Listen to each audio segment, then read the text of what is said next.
Folks, we are here live at the Bellamy Genn reception at MACO. How's everybody doing tonight? Hey, folks, how's everybody doing? All right. I'm so excited to be here. My name is Aaron Dante. I'm the host of the NoPixAfterDark podcast. Podcast has been ranked #1 in the Maryland region for the last 5 years. So I want to thank Bellamy Genn for having me down here. Our first guest this evening, I'm so happy to have you, the Lieutenant Governor, Aruna Miller. How are you? I am doing great. You doing great? I'm doing great, Aaron. Good. I wanted to talk to you, but how happy are you here to be at MACO today?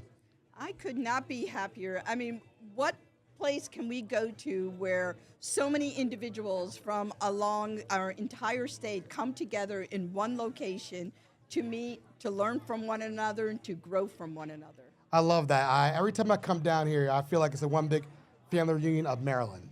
And everybody's coming to see each other, hanging out. And it's like, you know, what's happened, a recap of the whole year. Yeah. And it's just like, hey, how you been? Catching up. How does that feel for you? Like, is it like a reunion for you?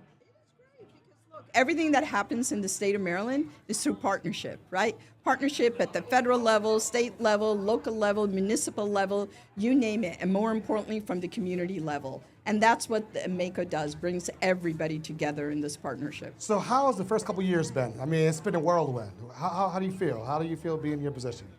I still wake up every single day and I pinch myself to make sure I'm not dreaming. I mean, to be able to have this extraordinary opportunity to represent the people of Maryland and to have an opportunity to impact people's lives through policy, through the initiatives that we implement, it's extraordinary. I will commend your administration. You guys did an amazing job coming together when the Key Bridge went down. Thank you. That was amazing. I mean, I couldn't believe it. I seen ships coming in or Fleet Week, and I was like, it would never happen. So kudos to the administration for getting that, and everybody, the counties and cities working together, because you guys all made it happen. So thank you so much for that. You're so welcome. And Aaron, again, if there is another, couldn't be a better example of partnership, it was the FSK Bridge and the collapse of it. So many individuals coming together, our federal government being there every step of the way, Command Center where we had Army Corps of Engineers and the Coast Guard and the Navy and MTA, everybody coming together. And we made it happen. We opened up the federal channel in record time with no injuries, and we brought peace to the families who lost their loved ones as a result of this tragedy. And I really believe I like that you guys made sure you found every last loved one. You had that closure, so thank you so much for that. So we're gonna jump around a little bit. Red Line is back. All right. I see some people talking about Baltimore City Red Line. So transportation, you're a transportation guru, I know that. How excited are you for the Red Line to be coming back? I am so excited, just like the entire state of Maryland, right? And the reason why the Red Line is so critical and so important is it's going to be an economic generator, right? Number one, you put in, a rail like this in, and you're going to have economic activity that takes place all in the surrounding areas. Mm-hmm. And it's also about equity, right? It allows every individual to have access to transportation, which means they have access to jobs, which means they have access to schools, to places of worship, to shopping centers, you name it. So it's about bringing equity. It's about providing freedom for others. And that is so important, because I know people can tell you going from east to West Baltimore takes forever to get there. Yes, it does. And that's one of the things that is so important, because I have family members who live in the west side of Baltimore, and it takes them 2 hours to get to the Amazon on the bus. It's soul crushing. That, like, how do you take 2 hours and it's like a whole day, it's like 15 hours. So like and by the time you get home, you gotta go back to work again. So really, I think Baltimore needs it, and it absolutely does, and it should have been in already by now. Had the right decisions been made in the past. I can't talk about that, but hopefully we can correct the wrongs of that. That's right. Make sure that happens. So historically, like, lobbyists have this negative perception as being something that's negative in politics, but we know that they're integral shaping and helping laws getting passed. Can you talk about some of the values and practices effective lobbyists have had and seen in Maryland? Sure. Look, lobbyists have definitely a role, right? In the sense that there is a key area that they're focused on, mm-hmm. and they're going to look at it with, a microscopic vision of why we need to make that happen. Look, that brings a lot of daylight to people who may not understand that particular issue.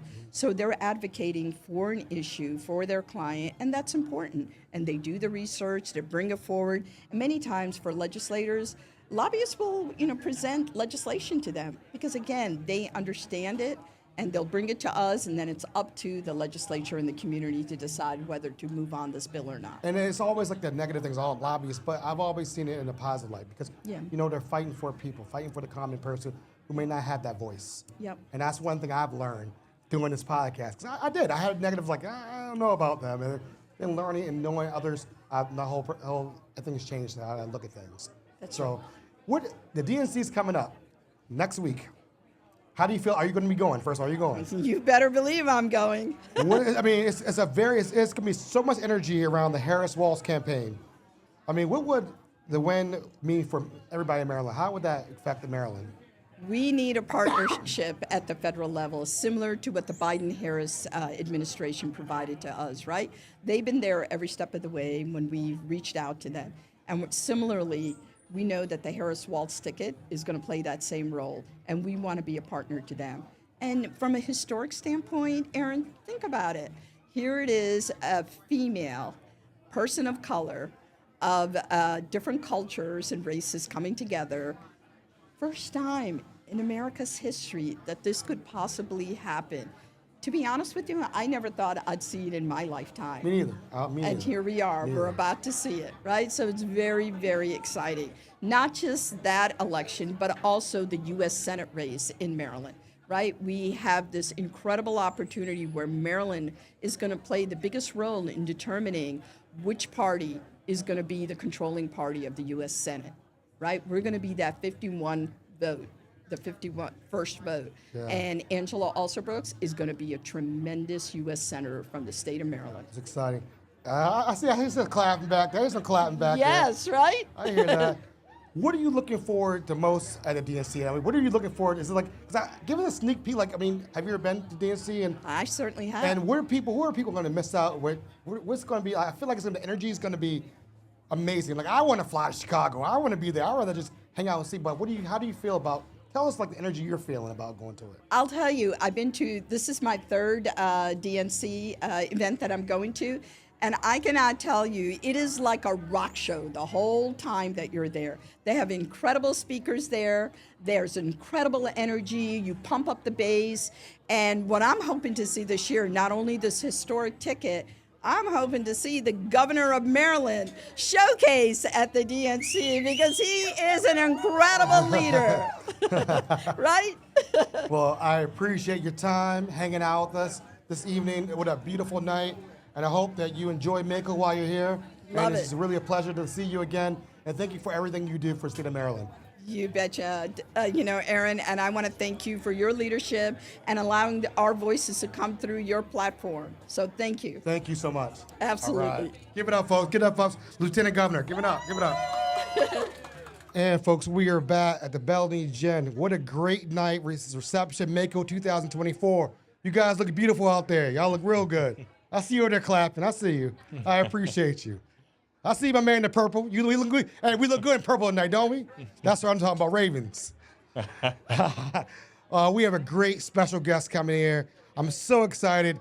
He was like, I'm hopping in. I'm like, okay, let's make it happen. We have the county executive here from Howard County, Mr. Calvin Ball. How are you? I'm doing great. How are you? Hey, I've been trying to get in the podcast for a long time. You're the hardest guy, hardest working county executive I know. Hey, patience is a virtue. Yes. So how are you enjoying MACO? And tell us a little about, I used to be a MACO president, didn't you? That's right. I was president of MACO last year. I've been coming to MACO since 2006. Great place to be. And would you tell the people who are out there watching, never been to MACO, what do people get out of this week being down here? I think MACO not only offers opportunity to learn about the issues that are facing us today but into tomorrow, but also an opportunity to collaborate, to discuss the biggest intangibles and the tangibles of the challenges and the opportunities that face each and every jurisdiction in a way that we can brainstorm and come up with the best chapters for tomorrow. I like that. And like with Howard County, what things do you guys have going on? Tell us some things that we may not know about that your guys are proud about, some things that you've been doing great. Well, Howard County is known for excellent quality of life, and I think a lot of the investments that we've been making have been quite impactful.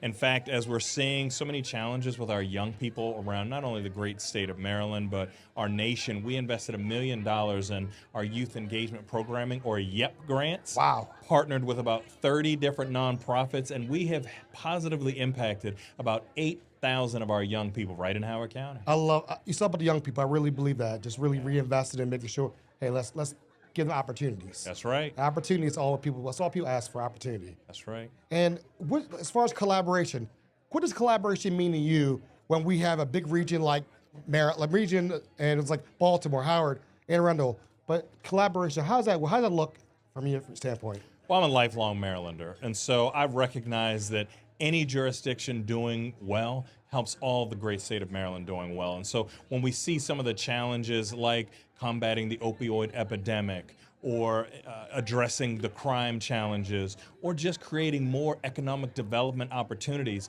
partnering with some of our partners in the region, like in Baltimore City, Baltimore County, Anne Arundel, Frederick, Hartford, the more we work together, the farther we can go. You know, it's interesting. I was just on a committee, and we were talking about Baltimore, Howard County, Anne Arundel County, Baltimore County, and other counties. Like, what would you say about the region? Like, what would the one thing that the region could talk about? And is there any festival that the whole region can celebrate? And I said, we don't have one yet. Like, we don't have, like, Artscape maybe something, but it's in Baltimore. You know, you guys have Wine in the Woods, which is really big out there, Merriweather.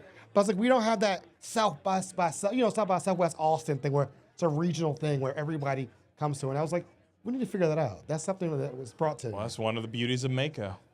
Collaboration. That's right. I love it. I love it. And what do you hope to get out of this week? What do you hope to walk away from this week with you being down here for the county and helping out your constituents going backward? I think as we are embracing and meeting the moment, finding the magic in the moment, looking at the next steps, looking at things like cybersecurity, AI, how do we become that economic engine that Governor Moore and the Moore-Miller administration talk about? How do we work together to not only move the vision forward, but make it so that each and every person can live their best lives, so that we have the best quality of life, not merely overall, but for all. All right, so I'm not gonna let you off the hook too easy, because that was too easy right now. All right, are you a vegan or vegetarian? All right, I gotta ask the question before I ask the question. I don't know. Where's this going? I gotta ask the question. Are you a crabs or crab cake guy? Well, I have a big secret. Uh-oh, you don't eat So seafood. everybody, close your ears. Uh-oh. This lifelong Marylander is allergic to crabs. Oh, man. I know, hush your mouth. It's the hey, truth. Hey, okay. But I like everybody to have a good time. So whether you like crab cakes or crabs, enjoy in this great state of Maryland. All right, I'm glad you said that. All right. If I jumped in your car right now, we plopped the radio on, what's the first thing I want to hear?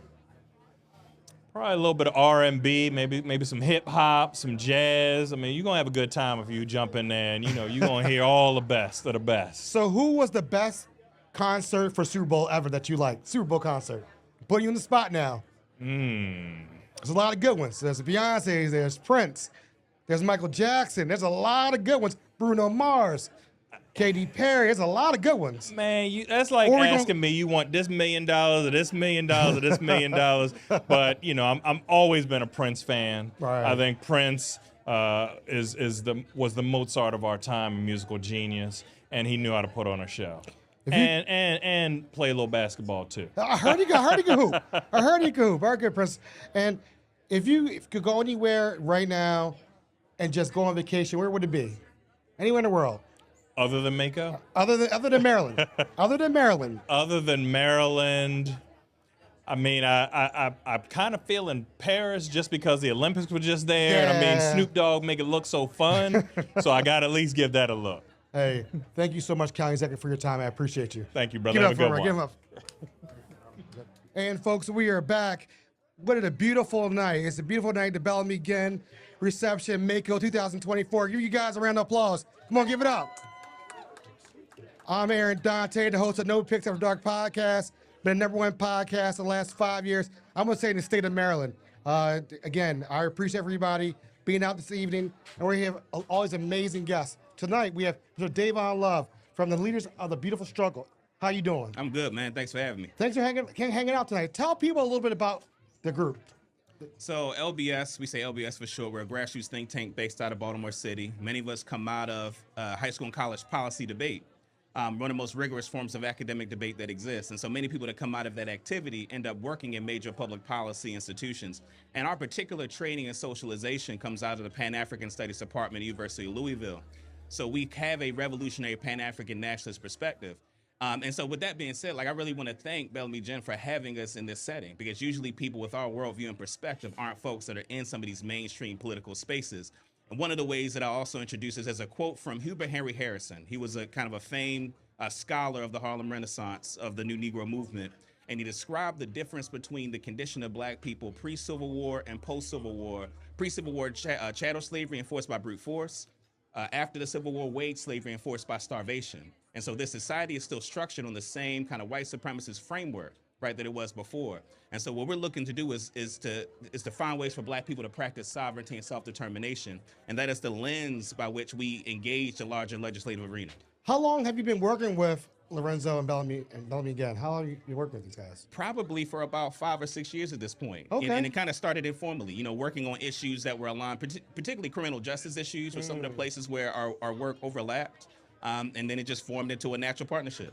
I like that. So what are some of the highlights you're looking forward to this week while you're here at MACO? Is this your first time at MACO? So this is my third time at MACO. Third MACO, okay. And what are you looking forward to this week? I mean, really just, you know, talking to elected officials and getting ready for the upcoming session. I think a lot of people that are engaged in the work know that, you know, while people have fun, drink, you know, whatever, you know, for us, this is an important time to touch base with legislators and get ready for the 2025 Maryland General Assembly. So what do you hope, like, as far as meeting legislation, meeting people out here this week for next session? What are some things that you guys are probably looking at, trying to say, hey, we want to rally behind it? Anything out there you want to give us a sneak peek on? Well, there are two major things that we're looking at. One is stopping the automatic charging of youth as adults. So currently there are 33 charges that if a young person is charged, a person under 18, they're automatically put into the adult system. And anyone who knows anything about the criminal justice system is that any contact with it is detrimental to young people. And we know that given the white supremacist society that we live in and the societal propaganda that criminalizes black youth in particular, they are more prone to being sucked into the criminal justice system, right? And many of them are overrepresented amongst those that are charged as adults. So we want to end that practice so that young people start in the juvenile system where they'll have more access to resources and supports, as opposed to being in the adult criminal justice system, which is, you know, psychologically, you know, devastating for young people to be in that environment. And then the second major issue that we'll be working on is reparations, right? So it's a kind of a broad issue that's become more mainstream. For us, our approach to reparations is about investing in the capacity for black folks to have the institutional wherewithal to build sustainable wealth, right? To have institutions that can advance the quality of life of our community. And so we'll be working to push the legislature to move substantively on reparations. I love that. I love hearing about that. What was your thoughts when the governor pardoning with the marijuana legislation? How did you guys feel about that, the pardon? I mean, I think, you know, we had mixed feelings about it. I think generally it's good, right? It's good that, you know, folks that, you know, are able to have that part in their record. One of the things that's important to know, though, is that there's a lot more work to be done. So, for instance, when you think about cannabis possession charges, typically what happens is that when a person is charged with a cannabis possession charge, it's usually in a unit of charges. And if a charge is in a unit of charges, it's not expungible, right? And so the pardons don't address that. And then typically when folks are charged, they're usually charged with possession with intent to distribute. And that's a charge that's still not eligible for expungement. And it still isn't impacted by the pardons. So while I think it was a good first step, there's a whole lot more that needs to be done in that area. I agree. I love that. And that's good for people who may not know about that at all. What do you hope as far as people take away from your organization, and how can they get involved and learn more about it? Well, one of the things about our organization, so we're not a nonprofit, we're a LLC, we're a business. And that's important because we're able to advocate unapologetically and confront the political system in a way that if you're at C3, there's some limitations there. And so one of the things that's the basis of our power is community support. So we have a broad base of community support.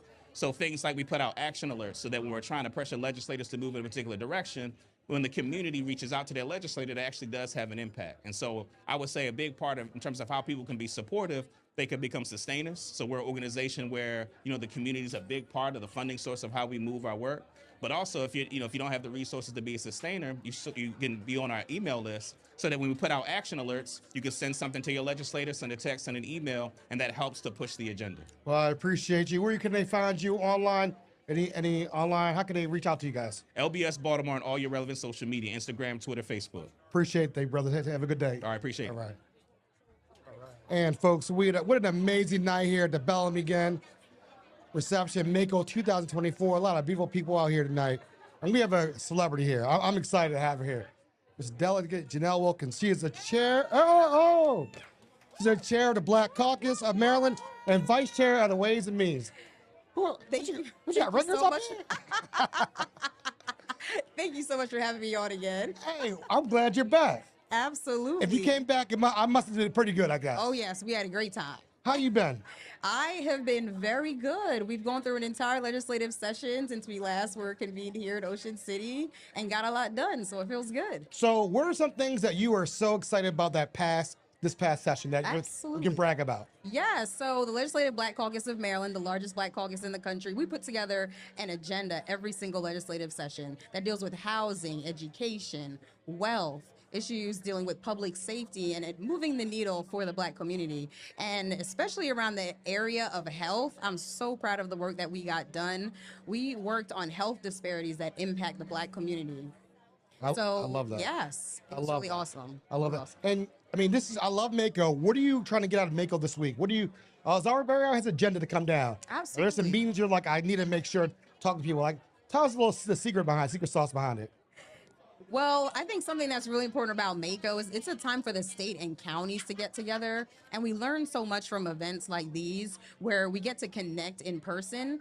For example, today I talked with folks in Frederick County. I represent Montgomery County. And being able to have those types of conversations that we don't normally have because I'm at the state level, I represent a different jurisdiction and someone is in a different area and a different level of government. Those cross connections help our state to run better and we're able to work together. I love that. That sounds like the word that I've been hearing resounding all night, collaboration. Yes. What does collaboration mean to you? It first of all means listening to each other, the needs of the community, and also the objective that we want to accomplish together. And so I think that the term collaboration is so critical for us to have a really well-functioning, efficient government that serves people, especially as a Black caucus trying to move the needle on Black issues. Now, you about to go to Chicago, I heard. All right. Oh, you going to Chicago too? So tell us, are you excited for the DNC in Chicago? Sure are. That excitement that you're hearing in the background is just as excited as we are to officially nominate our nominee for the Democratic ticket for United States President Kamala Harris. So I could not be more proud and excited about that. I'm excited for you guys. I mean, I'm about to hop a flight and be outside of United States. Just come see how it is. Because I got a lot of friends that are going to be up there. They're like, it's going to be a great time. Oh, yeah. And people feel like they're energetic again. The energy's out there. Yes. People raising money. You know, my mom was donating I'm like. I love it. And that's the energy that she's AKA. So, My you know. soror. Yeah, so I didn't know. Okay. My mom and sister AKs. I love it. All right. But like wrapped up in a big bow, what do you hope people learn about MACO and then why they should be here next year? Absolutely. MACO is a time for us to gather, no matter what level of government, the types of issues that we're concerned about, to come together to our crown jewel in the state of Maryland, Ocean City, and really talk through tough issues, things like housing, things like our budget deficits and how we can move forward together. Because with the state having shortfalls, that impacts the counties a lot as well. So how do we work through those types of issues? So it's so important to come out and most importantly to vote in November, vote during early voting or vote by mail, and looking forward to having a really amazing platform coming out of the DNC as well. Thank you for your time. It's always good to see you. Thank you. All right. Be right back, folks. And folks, we are back. What a beautiful night here in MACO at Sunset Grill. It's a beautiful night. You guys all look beautiful out there. I see you turning around. See you guys waving back there. But thank you. My name is Aaron Dante. I'm the host of the NoPixAfterDark podcast. And tonight we have several great guests. We have another guest that's coming up. So excited to meet him. I've been talking, got this tissue paper here. We got to figure out what it's all about. Mr. Frazier William, AF and PA Manager of Government Affairs for AU MMPB student. How you doing? I'm doing great, Aaron. How are you? I'm doing great. Is this your first time at MACO? This is my first MACO, yes. And what do you think about MACO? What do you think about this whole atmosphere? This is a wild atmosphere. What do you think about it? I think it's absolutely fantastic. An opportunity for policymakers to come together in one place, and talk about the issues that are impacting Marylanders is a really key opportunity. So excited to be here. Has there been any highlights since you've been here? We were out on the golf course earlier today. You can never complain about that. Okay, all right, I'll give you that. I was Yes, gonna sir. say, I thought you were gonna say the highlight is hanging out in No Pixel Dark podcast. But that's all right. That's all right. That's all right. We could have got that. Golf, no pics after dark. We're getting there. Right We're getting there. We're there. right there. I love it. I love it. So, tell us a little bit about what the reasons. What do you want to get out of this week being down here down at MACO? What do you want to get out of this? For me, as a representative of American Forest and Paper Association, it is to be here and to share the positive message of sustainability of the paper products industry. We're doing a fantastic job on sustainability. Last year, we approached nearly 68% recycling rate for our paper, and we haven't gone below 63% since 2009. So Wow. coming here, having the opportunity to share what we're doing and how we're doing it with stakeholders is an incredible opportunity. So tell us this prop you have us here. What do you have going on? It's a prop. So this is a tissue box highlighting some of our achievements on our sustainability goals. It is evocative of the products our member companies make. Our member companies make tissue paper, paper towel, pizza boxes, cardboard boxes. So products that consumers across the country use every single day. I love that. And so one of the things, where can we find your company on the web or social media? Where can we find that? So if you go to afandpa.org, all of our sustainability goals and our successes are on there, as well as our social media handles. Why is recycling so important? Recycling is so important because it is something that we could be doing to be responsible stewards of our behavior, right? Like, we're a consumer culture, we buy stuff, and what we buy our stuff in is important. And for paper, what is important about that is it is inherently recyclable, can be reused 5 to 7 times. And it is something that when a consumer buys a product, sees it's in paper, they can have the confidence to know that it is a product that is sustainable and good for the environment. Drop the mic, you said it right there. So how can they find you? How can they reach out if they want to learn a little bit more about your company, what you guys are doing? Again, Please, go to afnpa.org. That's going to be the best way to see our policy issues. And of course, feel free to look me up. there you go. And reach out. Happy to engage. Are you on And LinkedIn? I am on LinkedIn. All right, they can give a LinkedIn. Is it going to be under William Frazier? Is it Frazier Willman. Okay, I know there's a lot of names out there, similar. That's why. Yes, Frazier Willman, Willman. All right, folks. Thank you so much for your time. I appreciate you. Thank you, Aaron. All Appreciate right. it. And folks, we are back with the No Pixel Dark podcast at the Bellamy Genn reception at MACO. I have not had any drinks, folks. That got stuck on my words real quick. But we have an amazing guest right now, Ms. Natasha Darty, Office of Public Defendant. How are you doing? I am well. Thank you for having me. I'm so happy. Tell us a little bit about what you do at the Office of Public Defense. I am the public defender for the state of Maryland, and the Office of the Public Defender has 52 offices in every jurisdiction throughout the state. And we represent individuals in criminal matters. We represent parents who are facing the loss of their children. And we also represent individuals in terms of civil commitments.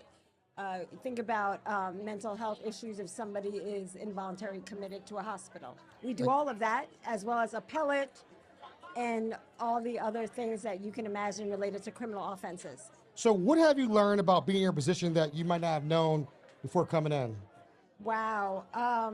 I've been in my role, I'm starting my 3rd year, and I've learned a great deal. And I think I always knew the value of relationships, but in this role, it's really, really important and significant. So I value relationships. I value events like this, the opportunity to connect and meet people, and just be out there and networking. Now, this summer, Governor Moore signed the largest pardon, 175,000 convictions, misdemeanor cannabis possession charges for any state in the country. And the inclusion of paraphernalia makes Maryland the first state to take such action. Can you talk about what that means for the office? That was incredibly impactful for the citizens of Maryland. I commend the governor and the executive branch for doing that. That was an important first step. The next thing is that we need the legislature to now set in motion automatic expungements, because we know criminal convictions impact people's lives. It affects housing, it affects education, it affects economic work opportunities.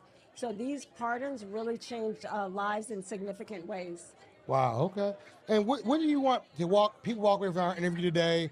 And what do you want people to think about MACO? Tell us about that. Oh gosh, MACO is such an experience. It's an incredible opportunity to learn through the programming that happens during the day. But it's really an important time to network and connect with people. I love the fact that everybody's at the same place. And it's a more social, relaxed setting, and it creates opportunities that during your normal day-to-day you wouldn't normally have. So I'm glad to be here. Well, I want to thank you for hanging out for a little bit. NoPixAfterDark podcast. And I owe you a phone call. Yes, you certainly do. Thank you again. Thank you. And folks, what an amazing night. I want to shout out to Lorenzo and Jen. What an amazing night. Give it up. I asked them to cheer loud for look, me. you guys look beautiful out there. And I see the fan club Megan McCorkle got over here. Thank you. They're like 3 rows deep out here. So I pressured them and I paid them off. you definitely paid them all. So I want to thank you for hanging out with us a little bit tonight. Anytime, Aaron. So Megan McCorkle was the Chief of Marketing, Communication, and Strategy at the E. Pratt Free Library, okay? Yep. So is this your first MACO? It is my first MACO. And what are you looking forward to this week? I think at MACO, I'm really just looking forward to connections. There are so many organizations here that are making a huge difference in our city and in our state. So being able to connect with those people that are really changing lives is something that's really important to me and really important to the Enoch Pratt Free Library. I think the library is one of the most trusted institutions in the entire city of Baltimore, and we're always looking for really important strategic partners that can come into our spaces and make a difference for the lives in Baltimore. I love it. And I love that our library does not ban books. Our library does not ban books. I love that. That is so important, I think.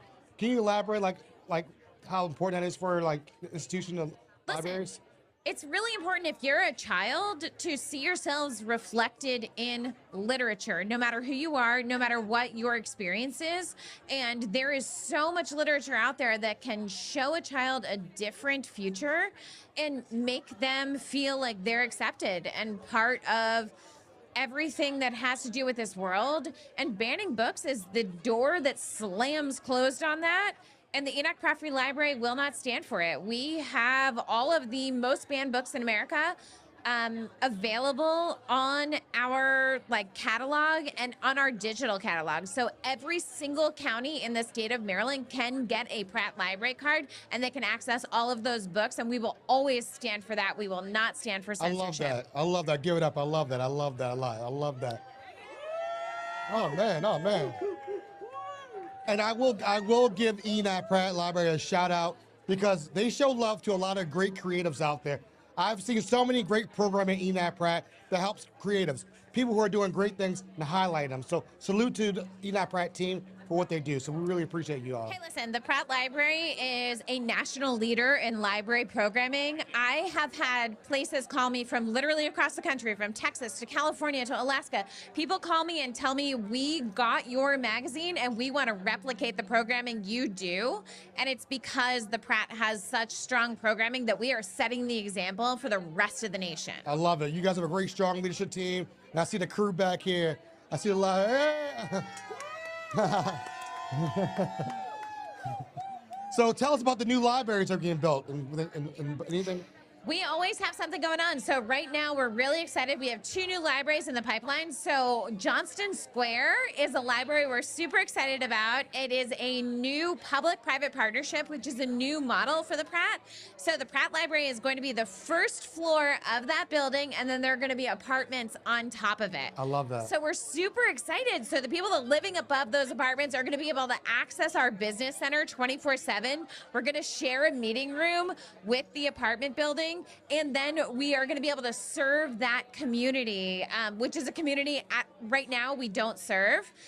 We're also building a Park Heights library, which Park Heights lost their library, I want to say 20 years ago. The Pimlico Library closed down, and so we are going to cut the ribbon in the next few years on the Park Heights Library, which is a co-location in the same park with Parks and Rec. So it's our first co-located campus. We're super excited about that. And then our Washington Village Library is going to become the Pigtown Library.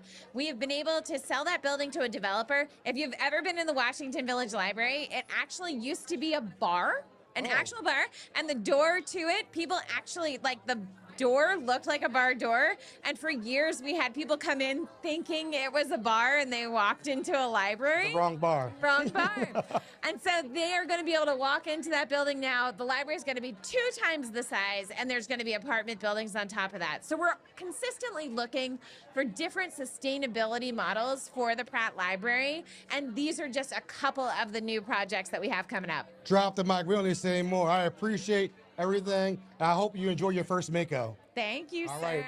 Folks, thank you guys for everything. Love, peace, we're out. And folks, we are back. What an amazing night, the Bellamy Genn MACO reception.